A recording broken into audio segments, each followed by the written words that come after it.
in the fog of war, the number of casualties of Russia's invasion of Ukraine is difficult to account. It is safe to say, though, the destruction of cities and infrastructure in Ukraine has been extensive.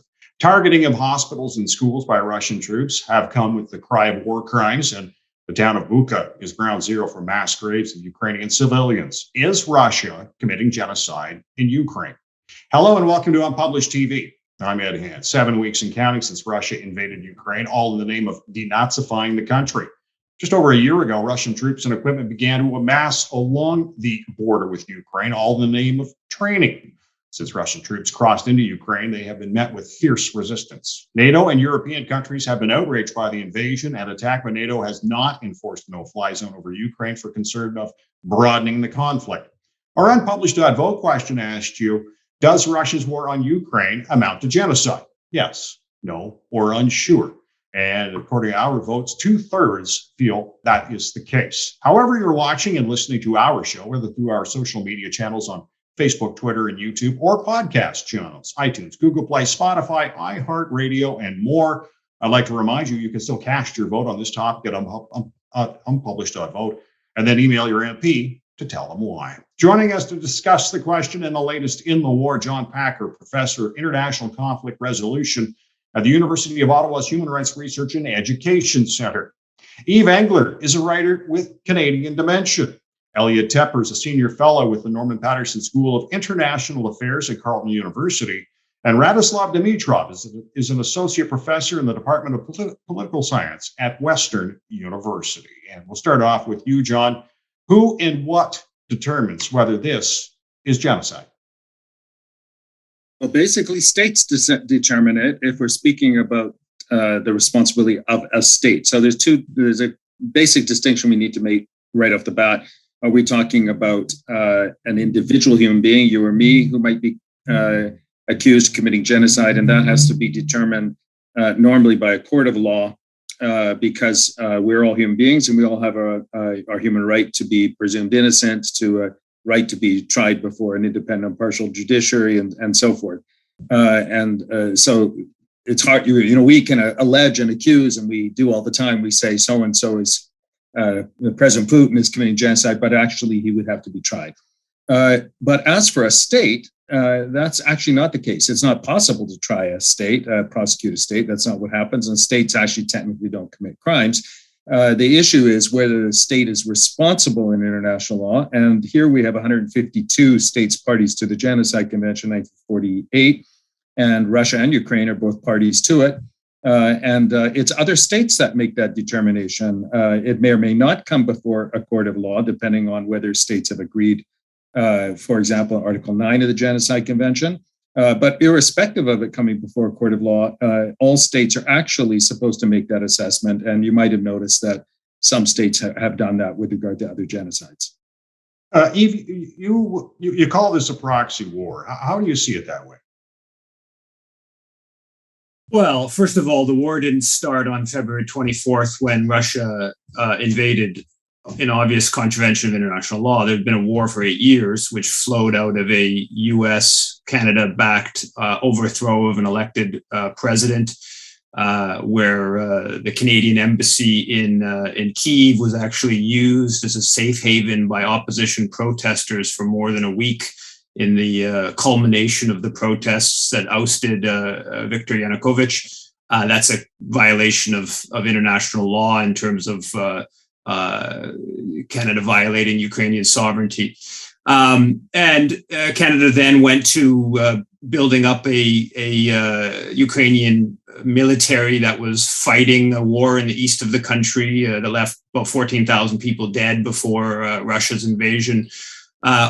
Alongside that, of course, is the bringing Ukraine into NATO and making the Ukrainian military interoperable with NATO, the expansion of NATO eastward after the end of the Cold War, the promises made to Gorbachev about not expanding 1 inch eastward, and now there's Canadian troops in Latvia. So yeah, Russia's invasion is clearly illegal. But the Canadian U.S. governments pursued all kinds of policies that ratcheted up tensions, that basically created a context where the militarists in Russia responded to the NATO provocations with their very brutal ways, and it's unfortunately Ukrainians that have been the primary victims. Elliot, this war has a lot of similarities between the Winter War of '39 between Finland and Russia. Do you see it that way? Yes, there's, let's say, an immediate parallel to the Winter Wars. I would have to go back in history to that, but it was a case where Imperial Russia invaded and Finland fought them off successfully. It's kind of a mythic prototype or archetype for this. But beyond that, there's other analogies. The Winter War, of course, is heavy on the minds of all parties immediately involved at the moment. But the broader case is, what other historical precedents are there? History doesn't repeat itself, but it's instructive. It reminds a lot of people, including me, of the situation just before the First World War, where a lot of posturing went on and a lot of maneuvering, and everybody thought, well, there might be a short war, and things piled onto each other and spiraled out of control, and we got the horrors of the First World War as a result. The Second World War was somewhat the same thing. Hitler certainly wouldn't go any farther if you just give him this, give him that. So a lot of people, I think, are drawing, particularly in Europe, within Europe, back to that more immediate experience where nothing could stop once this process was put in motion. So on the one hand, yes, there's an immediate precedent that's on the minds of the locally, and also we have the situation of things can spiral out of control even if you don't want them to, and that's certainly on everybody's minds. Plus, the more recent example, which I think is weighing very heavily on the decisions and practices we're seeing now coming out of Europe, of the Second World War. Radoslav, as Elliot pointed out, this seems to be widening as well. Finland and Sweden now want to join NATO. Russia has threatened to invade Poland next.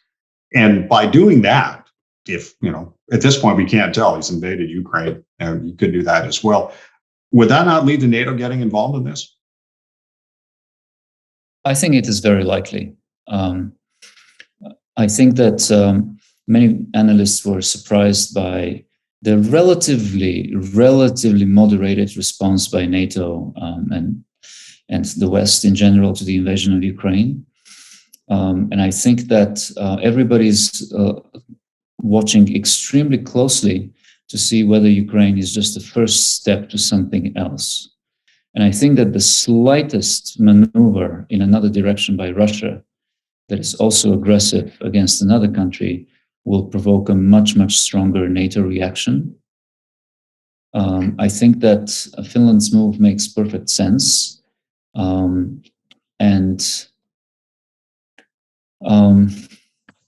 If Sweden and Finland both join NATO, that will, interestingly, I think, strengthen the preparedness of NATO to react very strongly in a military manner against the invasion of any other country. Radoslav, I'm wondering, with Finland and Sweden now wanting to join NATO, is that provoking, or is that, as you've mentioned, provoking Russia, or is that, setting up their defense for themselves? I think that we can expect Russia to react in a provoked manner. They could ramp up some rhetoric that there's some hostile behavior by their neighbors. But I think that Finland is perfectly justified with this move. I do not think that this is going to change whatever plans Russia has. It is not sufficiently provocative. I do acknowledge that Russia was quite correct to react negatively in the 1990s to a number of decisions that the United States and Western Europe made regarding NATO. It is well known that NATO did make some promises to Russia that they broke. It was a matter of negotiations, and Russia received guarantees, for instance, that NATO is not going to position any anti-ballistic missiles in countries that are immediately adjacent to Russia. NATO did install such missiles in Poland. And this was just a series of, several sort of lies, quite frankly. And I think that Russia at the time in the 1990s was quite justified to feel mistrust for NATO and to feel betrayed, and that NATO cannot really be trusted. But now the situation is somewhat different. And Finland's move is an important one. Yves, how do you see the move by Finland? I mean, I think NATO should be disbanded. So I think any addition to NATO is a bad thing. I mean, NATO, if you look at the history of NATO, it was used to prop up European colonialism in Africa and Asia in the 1950s, and Canada provided huge amounts of weapons, gave huge amounts of weapons to the French as they suppressed the Algerian independence movement. That goes on into the Portuguese in the 1970s in Angola and Mozambique.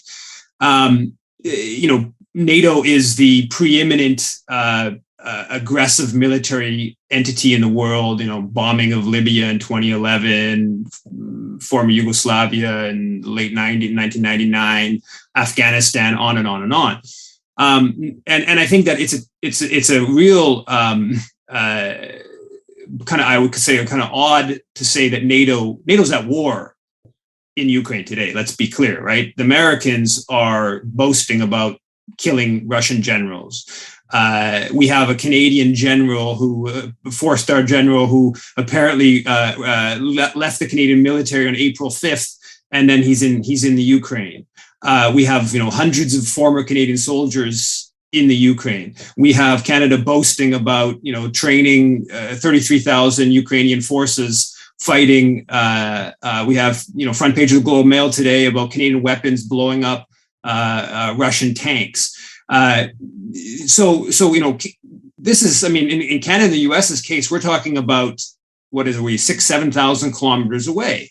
This is on Russia's border. If you look at the geopolitical context, who is the aggressive force? Clearly the aggressive force, the belligerent force at a macro geopolitical level is Washington and Ottawa. And there's a long history, right? Canada invaded Russia. Let's not forget that Canada invaded Russia in 1917, 1918, 1919. You go back to the Crimean War, Canadians fought in the mid 1800s with the British. Canada, refused relations with Russia through the 1920s. Then there's the Cold War. Then you have, Chrétien, right? When Jean Chrétien takes office, he starts pushing NATO expansion eastward.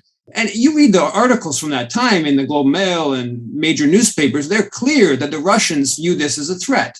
And that continues on until 2008, where Stephen Harper backs, the expansion of NATO into Ukraine at the famous 2008 summit, where the French and the Germans at least have the good sense to oppose that, belligerent move. So, Canada is at the center of this NATO alliance that has been waging war all around the world for 70 years now.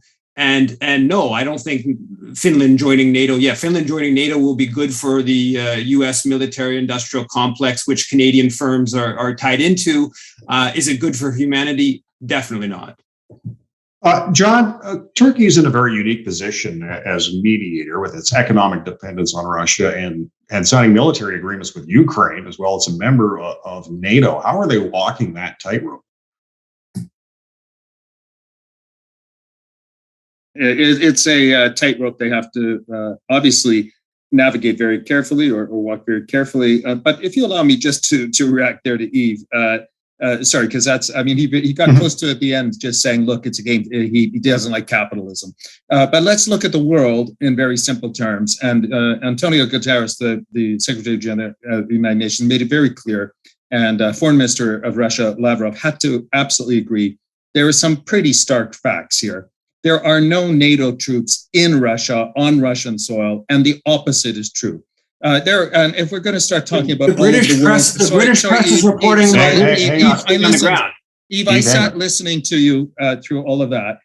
What about the Wagner Group? What about Syria? We could go on and on. I work in a lot of different parts of the world. The very basic facts here. Finland and Sweden do not want, nobody wants to join the Russian Federation, sorry. And let's not start at 2014. How about 2008 and the so-called peacekeeping in Abkhazia and so forth. So no, this is a bit ridiculous to say very plainly the breach, even before Westphalian paradigm here, before 1648, very simple breach is Russia is the aggressor and has actually launched a war, which they were already fighting before. That's not to say that there were no pretextual or antecedent elements here and so forth. But let's be very clear what's actually happened. The only actors that have threatened multiple times of nuclear weapons and so forth are the Russians. So let's be really clear about that. Now, okay, now in terms of the Turks are in a very difficult situation. Their largest trading partner is Russia. They're totally dependent on natural gas of Russia. And not only Russia, but also Russia-controlled Turkmenistan natural gas. And so, don't forget, Russia has its own, near abroad, as they call it, and their instrumental controls and effects, which are exploited for financial gain, by the way, directly for the oligarchs and others. So, it's Putin who has a $700 million yacht. It's not the president of Finland or the president of Ukraine. So, the Turks here are trying to figure out how do they keep a lid on this, and not just from a security but an economic perspective, and a potential spillover, which will be huge. Don't forget, there are also Turks in Russia and Ukraine. The Crimean Tatars are Turks, and in Russia there are many Turks, Tatarstan among others. There are all sorts of relations here. So Turkey has, correctly in my view, expressed a cautionary note about the NATO enlargement of Finland and Sweden. These things, a lot of big decisions are being made in very quick succession here with considerable geostrategic implications.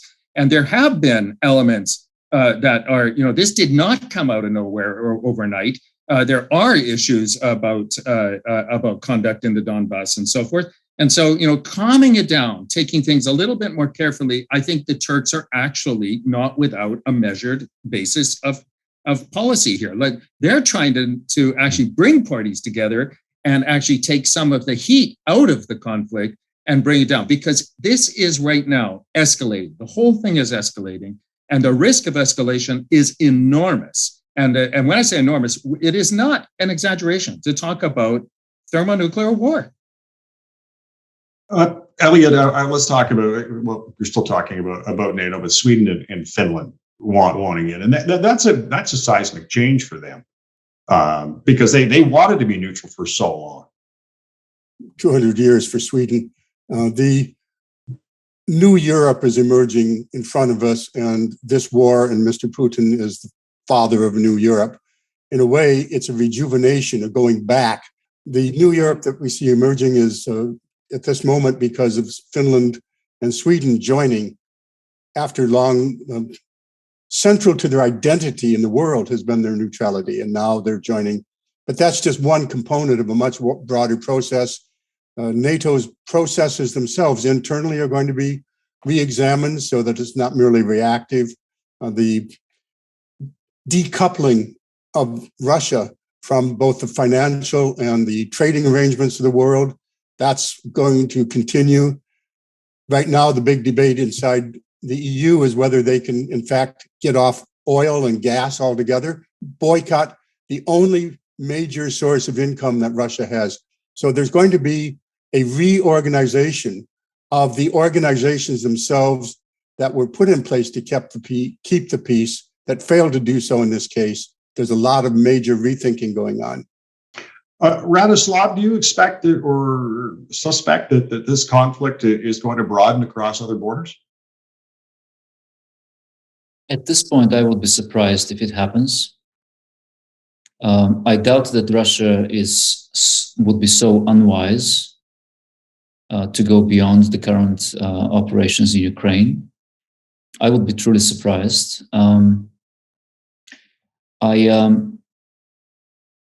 I do think that I was very interested by the implicit debate that ensued earlier.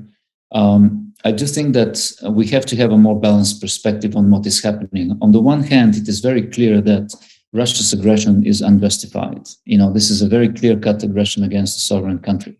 There's no question about that. But I think that if we try to, so if we put things in comparative perspective, if we must put things in comparative perspective, I think that the actions of the United States, for instance, in the past decades, and are at a magnitude of unacceptability that is considerably bigger than what Russia has done recently. Of course, nothing excuses what Russia does. But I just think that it is also wise to acknowledge the fact that whatever they do it in their backyard. They're protecting their regional interests. As a great power, and they are a superpower after all, it is not surprising to political scientists to see that they are, very assertively protecting their regional interests in their sphere of influence. Are they a superpower because they have nuclear weapons? Yes, they are. Yes, they're a that's superpower for a number of reasons. They have nuclear weapons. They have an incredibly large portion of the world's fuels. They have a vast territory. They have a vast population, a lot of resources, etc., etc. And they do have nuclear weapons. And it is not surprising to any international relations specialist to see a superpower flexing its muscles in its regional sphere of influence. That is very different from the operations in Afghanistan and Iraq that the United States has engaged in on another continent across the world. And I think there's a tremendous complacency and arrogance displayed in US discourse, assuming that somehow the United States has the right to treat the entire world as its sphere of influence. And then as soon as somebody else does anything in that category, oh my God, the outrage, it just doesn't. Okay, I understand your perspective. Yeah. I understand your perspective. Is that what you see, Yves? Yeah, I see that and some. I mean, look what's going on in Yemen. 400,000 people dead, about 150,000. These are estimates, of course. 150,000 direct killings by the Saudi-led, Canadian-fueled, American overseen war, and 250,000 because of the blockade and all kinds of other human suffering that comes out of that. That far surpasses what's happened in the Ukraine. And if you look, and I've done this, I found one national post a couple of weeks ago, one Saturday National Post that had as many articles in that single issue of the paper as they devoted to Yemen over 7 years, right? There are worthy and unworthy victims. Those who our allies are killing are unworthy victims to our media.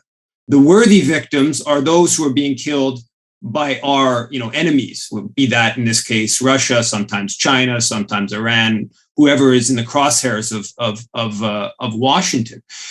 And it's not just Yemen. I mean, look at American bombings all around the world, right? I mean, they regularly bomb Somalia still. They're bombing Syria. Look at Israel. Just yesterday, Israel bombing Syria again. Israel's bombed Syria on a weekly basis. There's no coverage in our media about this Israel violating international law in Syria on a weekly basis. And Canada is aligned. Let's be very clear with this. Canada is aligned with the US empire around the world. The Canadian military has set up bases in Jamaica, in Germany, negotiating in Senegal, in a couple other places to align with the American empire, to have more, one in Kuwait, of course, for the operations in Iraq, to align with the US empire. So Canada, the Canadian military is completely integrated into the American war machine that is the primary source of violence and instability around the world. So any sense of like moral high ground that we have, yes, what Russia's doing is horrible. It's clear violation of international law. It's horrible for Ukrainians. It's not just horrible for Ukrainians, the cost of food and the exports of grains, and that's having an effect all around the world for the poorest of the poor in the global south. That's horrible. It's horrible from the standpoint of dealing with our major crisis the world faces, which is the climate crisis. That's being completely put aside because of this war. This is horrible all around. But any sense of the moral high ground by Washington and Ottawa on what's going on, I mean, give me a break. John, well, we talked about earlier about some of the threats towards Poland denazifying. You're next on the list. Canada and Russia share a fair amount of land with the North, shall we say. And, it's not like Justin Trudeau hasn't been a little bit provocative in what he said about Vladimir Putin. Do you expect anything else, any comments to come from Putin or Russia or anything like that? Well, it's a funny thing about the North. Actually, Canada and Russia have had long-standing, fairly good cooperation with regard to the Arctic. And I believe the Secretariat of the Arctic Council, I think it's in Oslo. I understand that the representation works very well together. There's a lot of shared interests. There's also contestation. Let's not forget what we show on our maps as Canada is actually contested territory. And not only with Russia, also the United States of America, which believes that those are international waters, for example. We have a problem with Denmark. We got a problem with Spain over the seas and so forth. So, but those are all, the key point here is those are all managed within the bounds of the normative framework of contemporary international law. We don't invade each other. We don't. And so what's happened here, and with all the frankly moral equivalencies that were being just articulated. Look, let me be very clear. What happened just a week or two ago when the Americans sent Kurt Campbell sent for the White House representative for senior advisor on Asia to Solomon Islands to try and tell a sovereign state that they could not exercise their sovereign jurisdiction to choose which other states they would allow, for example, ships to dock in and so forth, which was to say an agreement with China. On the prospect that there might be a defense alliance, and the Americans are essentially threatening little Solomon Islands, 7,500 miles away from USA. So I totally appreciate the point that's being made about Russia discussing its neighbors with highly armed. It's all in the eye of the beholder, perceptions and so forth.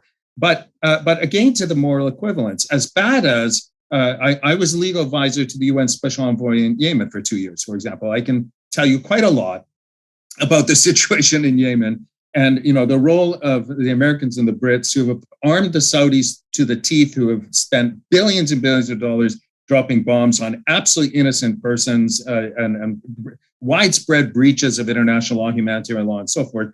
But it's not a breach of the fundamental rule of the territorial sovereignty of the state, and it's not a genocide.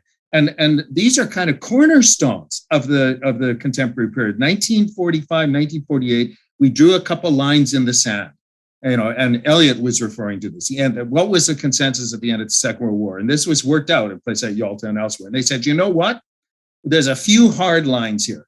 And we're going to basically respect the sovereign territorial jurisdiction of each other. That's a Westphalian idea in sovereign equality. And we're going to link it with something else, the non-use of force to determine this specifically over such things as territorial matters. That's what Russia has breached. And the Genocide Convention, which is a correlate, because that was really linked to the Second World War, which it used to be that what you did within your jurisdiction over people in the territory of the state was kind of your own business. That's what Chamberlain said in 38, and in 45, we said, no, it's not anymore. What the state has a duty to all human rights within the state. And specifically in 48, we drew a hard line and we said, you cannot go after a part of your population or a part of another population. That's the issue here. Two pretty big, glowing in red lights issues here about Russia. And that's what the president of Finland said to Putin directly on telephone. He said, you did this. It was difficult, but we were trying to work things with a lot of problems on a lot of sides, but you breached two basic lines. And that's the issue now. Elliot, obviously, it seems Russia is a pariah, at least in the eyes of the West. As for other places, I'm not sure. And in the eyes of China, was Russia? Are they a little concerned about Russia's actions right now? Of course, I've been watching this rather closely, being an Asian studies guy myself.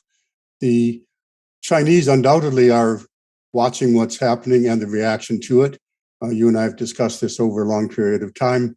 China is the clear beneficiary right now of everything that's going on, because nobody's talking about China anymore, and organizing. NATO had brought China into focus, and the world was now going to finally organize to deal with Xi Jinping's wolf warrior diplomacy in an emergent China.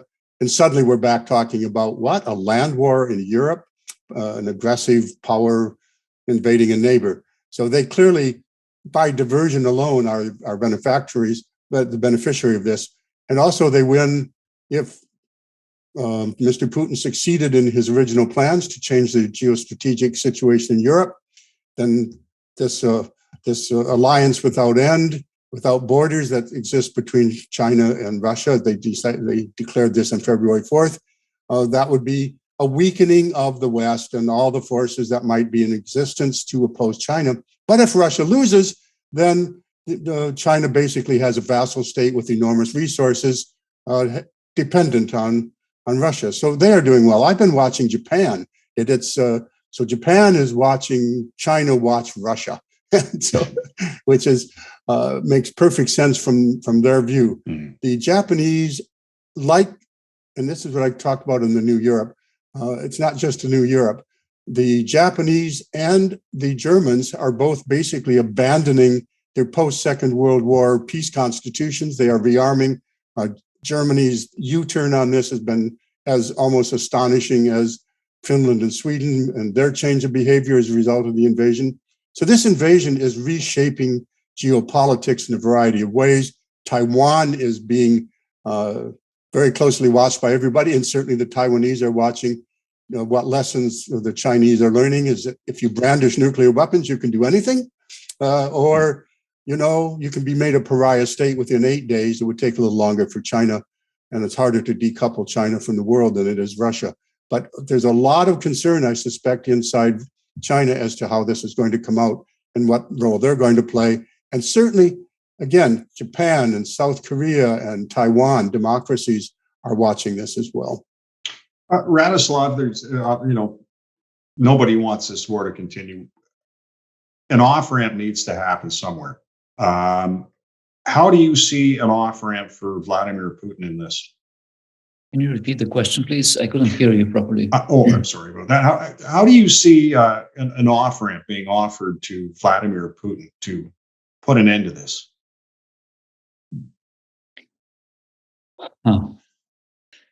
That is a difficult question. I am not sure that an offer has to be made. I think that very clear signals have to be made about the negative consequences of further aggression. I'm not sure that it is carrots that we need to be offering here. I think that one major reason, fundamental reason why Russia engaged in this is to send a political signal. It's political messaging that they will assert themselves in their region, that they will not stand there letting anybody else do whatever it is that they want, close to its borders. It is really an assertion of an image of a powerful nation. And I think that if the West wants to contain that kind of behavior, part of the formula has to be to, ironically, give the respect that Russia wants. And what kind of respect, like in terms of respect, you've invaded a sovereign nation. I don't know how much respect you'll get. That's right. That's very difficult. But there are other ways to signal that there are other ways for countries to signal that they, do respect Russia as a superpower, that they will be more sensitive to highly controversial maneuvers that threaten Russia, And I think that you have to understand that Russia is a nation with a very fundamental inferiority complex. What's that come from? You can trace it back centuries ago. Mm.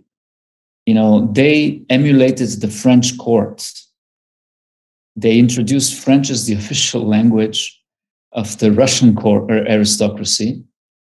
Try to be sophisticated, try to be cultured, try to be more European.